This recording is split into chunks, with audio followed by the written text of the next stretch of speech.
The book was a product of several conversations with researchers and activists, and was trying to address how then are we able to have a conversation, not just on mapping out how the spheres shrunk, but it's also a call to account, not just on the part of the government, but a challenge to civil society in terms of how can we be able to continue doing the business as we do in the best ethical way that serves the interests of Africans. These essays are around looking at the legal regulatory environment in each of the countries that are covered, and it ranges from showing exactly what the progressives could be, but also what the worst can be. So it's mainly on the legal and the regulatory environment and how this impacts on the space for civil society's operation. Last almost decade or so, we've had the emergence of the so-called war on terror, and how this is impacting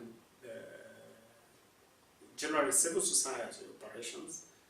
That is the space within which civil society operates, has had quite some negative implications, and especially for increasingly authoritarian regimes on the African continent, where some civil society organizations that ask the hard questions around governance, about the governance of resources, are easily labeled as terrorist groups, and part of the terrorism has also been framed in the sense of, okay, this is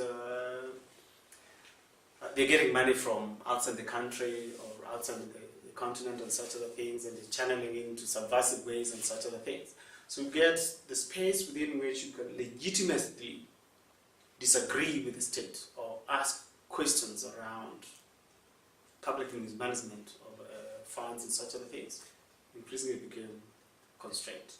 I think we've had in the last decade or so the passage of quite restrictive laws sometimes in terms of the operations of civil society. I see them as competitors, and them I mean governments. Competitors because most governments in the African continent also have a huge proportion of their budgets also coming from donors, external sources. So they're accusing us of getting money from external sources while they also depend on the same external sources to run their budgets. So enabling part of that particular shrinking is, one, not just a conversation among researchers and activists in this particular area, but asking, how can we be able to engage our governments, the people in bureaucrats, people in politics, in knowing that we should be complementary other than competing on, or they shouldn't be squeezing us, because the same questions as we're asking.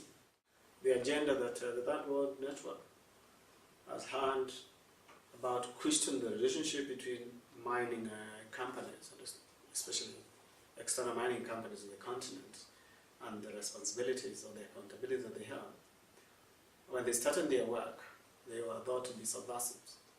But last week, he was asked by the Economic Commission for Africa to give a presentation exactly the same. Why? Because there's a growing realization that